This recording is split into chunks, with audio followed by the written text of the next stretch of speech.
Phone کو دیکھو ابا جی، بات ایسی ہے، میں تو تھوڑا پیسہ میرا جمع ہوتا ہے، کچھ نہیں جی کرتے، ہلو، جی کرتے ہیں تو اس وعلیکم طرح۔ السلام ورحمۃ اللہ وبرکاتہ۔ ہاں جی، میں نے دیکھا آپ کا وائس نوٹ، آپ نے کہا کہ اس کے لیے مجھے سیشن بک کرانا پڑے گا۔ ہاں، اصل میں یہ آن اینڈ آف رہے گا۔ دیکھیے یہ مسئلہ جی جی جب تک کہ آپ تفصیل سے آپ اور آپ کی بیگم نہیں سمجھنا، اگر سمجھنا چاہتے ہوں تو پھر اس کے لیے وقت درکار ہے، اور اگر آپ ایسے ہی، چونکہ یہ تو آپ کا بھی وقت ضائع ہوگا، میرا بھی وقت ضائع ہوگا۔ ٹھیک ہے ٹھیک ہے ٹھیک ہے۔ آپ اپنی اہلیہ سے بات کر لیں، جو ان کے وہ ایک پیج پر اپنے سارے سوالات لکھ لیں، اور پھر اس کے بعد وہ اگر انہوں پوچھنا، نے جو ہے وہ دیوبند انڈیا کو لکھ دیا تو ان کا یہ رپلائی آ گیا تو وہ بالکل کے پیچھے ہٹ گئی۔ بہرحال یہ تو رہے گا دیوبندی علماء کا فتویٰ انہوں نے لیا ہے، اور ان کے ہاں تو 3 طلاقیں 3 ہو جاتی ہیں، آپ کے کراچی میں بھی یہی 3 طلاقیں 3 ہو جاتی ہیں۔ ہاں، لیکن آیا اللہ کے رسول صلی اللہ علیہ وسلم کے دور میں یہ تھا؟ پوچھا ہے، نہیں۔ ہاں نہیں، میں نے ادھر دارالعلوم یو اے ای سے پوچھا ہے فون کر کے، جو فتویٰ کمیٹی ہے وہ ایگزیکٹلی وہی بات بتا رہے ہیں جو آپ کہہ رہے ہیں۔ چلیے شکر ہے، اس میں بھی آپ چونکہ جو دبئی کے اندر لوگ ہیں نا، آپ کو پتہ ہے دبئی میں بھی کچھ ایسے ممالک ہیں جہاں پر خارجی انڈیا پاکستان کے لوگ گھسے ہوئے ہیں، اور وہ انڈیا پاکستان کے اپنے مسلک کے مطابق آپ کو فتویٰ دیتے ہیں، تو یہ آپ اللہ کا شکر ادا کریں کہ آپ کو کسی نے صحیح بتا دیا ہے۔ جی جی جی، یہاں کی جو فتویٰ کمیٹی ہے یو اے ای کی، جو اس کے انڈر اس کے امیر کے چلتی ہے، اس نے مجھے بتایا۔ چلیے بہت اچھی بات ہے، بہت اچھی بات ہے۔ وہ کوئی عرب رہا ہوگا، ورنہ عام طور پر انڈیا پاکستان کے جو لوگ ہیں نا، وہ کے دبئی سے بھی کئی مرتبہ میرے پاس شکایتیں آتی ہیں اس طرح کی کہ بھائی ہم نے جو فتویٰ دارالعلوم دیوبند سے لیا ہے وہی فتویٰ وہ بھی وہ دے رہے ہیں۔ میں نے پوچھا کہ کون ہے وہاں پر مفتی؟ کہا وہ فلاں قاسمی ڈھمکانے ہیں۔ تو بھیا اب وہ جو دارالعلوم دیوبند میں بیٹھے ہیں وہی وہاں پر بھی بیٹھے ہیں۔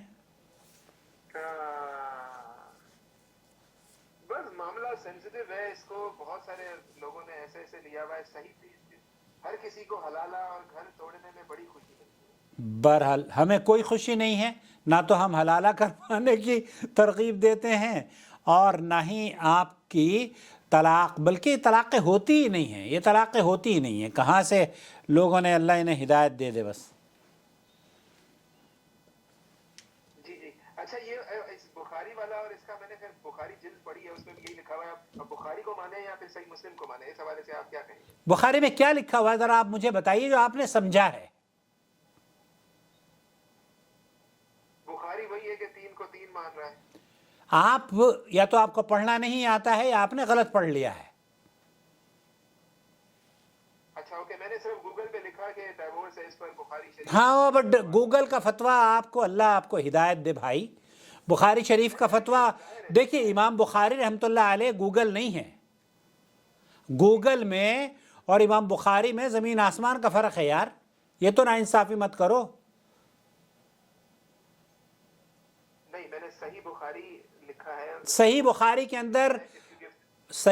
کے اندر حدیث کے الفاظ کیا ہیں جو آپ نے پڑھی ہے؟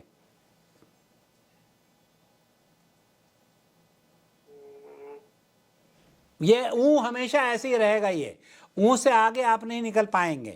When Ibn Umar was asked about a person who had given 3 divorces, he said, would that you give 1 or 2 divorces, for the Prophet ordered me to do so. If you give 3, then she cannot be lawful for you until she married another person.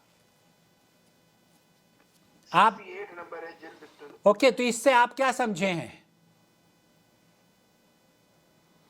Urdu میں کیا اس کو آپ اردو میں 3 divorces مطلب آپ through out the life کہہ رہے ہیں، انسٹیڈ آف کہ ایونٹ کی کوئی بات نہیں کرتا، بس سٹنگ کی کوئی بات نہیں کرتا۔ اس میں کہاں لکھا ہوا ہے؟ اس میں مطلب آپ اگر اس کا ترجمہ کریں تو کیا ترجمہ کریں گے اردو میں؟ اگر ایک انسان نے 1 یا 2 ڈائیورسز دی ہیں اور اگر 3 ایک ساتھ دے دی ہیں تو ایک ساتھ کہاں ہے اس میں آیا حدیث کے لفظ ہیں ایک ساتھ کے؟ نہیں، if you give 3 divorces اللہ کے بندے، ساتھ نہیں ہے۔ اللہ کے بندے، اسی لیے میں نے آپ سے کہا کہ جب آپ گفتگو کریں تو آپ اپنی اہلیہ کو سمجھانے کی کوشش کریں. Book a session and then come to me, I will explain this thing very easy. یہ بہت ایزی ہے. بول رہے ہیں ٹھیک ہے ٹھیک ہے ٹھیک ہے, یہ میں سمجھا دیتا ہوں کو, یہ والا میں سمجھا, ٹھیک ہے اوکے. سمجھا دیتا ہوں. سیشن ہم نے جو فیس دی تھی اس کے لیے الگ سے پیسے دینے پڑیں گے. نہیں, ایک سیشن دینے کے لیے اب یہ تھوڑا ہی ہے کہ آپ کو 1.5 گھنٹہ ہم نے پہلے دیا, اب قیامت تک کا آپ قیامت تک کے لیے تو محمد عاقل کو آپ نے نہیں خریدا نا. عاقل بھائی ٹھیک ہے ٹھیک ہے, نہیں عاقل بھائی ٹھیک ہے, آپ ناراض نہ ہو. آپ مجھے بار بار فون پر وائس نوٹ کر رہے ہیں, یہ میرے لیے بہت بہت. ہاں, اور میں آپ کو سمجھانے کی بھی کوشش کر رہا ہوں. یہ دیکھیے آپ کی سمجھ میں, آپ پڑھے لکھے آدمی ہیں, آپ کی سمجھ میں 1 سیکنڈ میں آ گئی. جی جی جی جی جی جی جی جی بالکل بالکل. اللہ کرے کہ اوروں کی بھی سمجھ میں آ جائے. بس وہی ایک اس کی چیز ہے, محبت بھی کرتی ہے, اور وہی آپ نے جو صحیح بات اس دن بتائی نا کہ آس پاس کا معاشرہ, سوشل پریشر, اس سے باہر. میں نے اسے بولا ہے آپ پی ایچ ڈی ہو, دنیا میں گھومے پھرے ہو, آپ بھی اگر اسی طرح سے اپنے گھر والوں پہ اور اس پہ یا دیوبند کی الگ سے دیو گے تو پھر اس کنویں کے میڈک کی طرح اسی پر ہی رہو گے, گھر آپ کا ہی خراب ہوگا. مطلب بالکل بالکل. نہیں, آپ ایک کام ضرور کریں, یہ سارے سوالات تو ان سے کہیں کہ آپ لکھ لیں, اور پھر چلیے ایک عاقل صاحب کو ایک زہر اور پی لیتے ہیں, عاقل صاحب سے بات کر لیتے ہیں. کم از کم آپ کی سمجھ میں آ گیا 1 منٹ میں. I hope she will understand. ٹھیک ہے ٹھیک ہے ٹھیک ہے ٹھیک ہے. اور ایک چیز اور میں بتاؤں آپ کو, جی جی آپ ناراض نہ ہونا, اور اس کا غلط مطلب بھی نہ سمجھنا. عام طور پر ایک اردو کی مثال سنی ہے آپ نے کہ گھر کی مرغی دال برابر. جی ہاں, اگر آپ ان کو ایکسپلین کرنے کی کوشش کرو گے نا یہ, تو وہ آپ کو پھر آئیں بائیں شائیں کر دیں گی. تو یہ کام آپ نہ کریں, بلکہ میرا مشورہ یہ ہے کہ ان سے کہیں کہ چلیے let's discuss it in detail with Mohammad Aqil once again. یہ میرا مشورہ ہے. ورنہ وہ پیچیدگی پھر کوئی نیا سوال آپ کے ذہن میں پیدا کر دیں گی اور پھر آپ کو پریشان کریں گی. ٹھیک ہے ٹھیک ہے. اب سمجھ میں آیا. میرا مقصد یہ نہیں ہے کہ میں آپ سے پیسے کماؤں, میرا مقصد یہ ہے کہ آپ کسی طریقے سے آپ کا گھر بچ جائے. میرا بھی وہی ہے, پیسے تو بندہ کما لیتا ہے, گھر ضروری ہوتا ہے. ہاں, اب آپ وہ گھر کی مرغی دال برابر کا میں نے کیوں مثال دی ہے, کیونکہ جب آپ ان کو اپنی طریقے سے ایکسپلین کرنے کی کوشش کریں گے نا, تو وہ پھر اس میں سے ایک اور سوال نکال دیں گے, یہ ایسے تھا, یہ فلاں نے ایسا تھا. اس دن جو ایکسپلین کیا ان کا وہ گھر بچانے کے حوالے سے, وہ پرنم ہو گئی تھی, اس لیے انہوں نے فون بھی رکھ دیا, اور تھوڑی دیر بعد مجھے کال کیا اور بہت ہی زیادہ کہہ رہی تھی کہ یار مجھے 50% معاملہ تو سمجھ میں آ گیا. تو میں نے کہا کب دینے کے لیے آؤں, تھوڑا رک جاؤ. یہ آپ 50% کیا, آپ ایک کوشش اور کر کے دیکھیے, انشاءاللہ تعالی وہ یہ جیسے ایزیلی آپ کی سمجھ میں آ گیا ہے, پڑھی لکھی خاتون ہے, آئی ہوپ ان کی بھی سمجھ میں آ جائے گا. ٹھیک ہے ٹھیک ہے ٹھیک ٹھیک. شکریہ, بہت شکریہ. اوکے, السلام علیکم ورحمۃ اللہ وبرکاتہ. آپ سے ملاقات ہوگی انشاءاللہ. آپ بالکل, میں اگر دبئی آیا تو ملاقات کروں گا, یا آپ یہاں سعودی عرب تشریف لائیں تو ضرور ملاقات کریں, کوئی حرج نہیں ہے. لیکن اس سے ملاقات سے بہتر وہ میرا تو ہمارا جو مقصد ہے نا, وہ یہ کہ کم از کم آپ کا گھر برباد نہ ہو. ان حنفیوں کے اور ان مفتیوں کے چکر میں آپ کی بیوی کی عزت بھی محفوظ رہے اور آپ کا گھر بھی محفوظ رہے. بس وہی. ورنہ وہاں تو آپ پاکستان میں حلالے کا مشورہ کسی نے نہیں دیا کیا آپ کو ابھی تک؟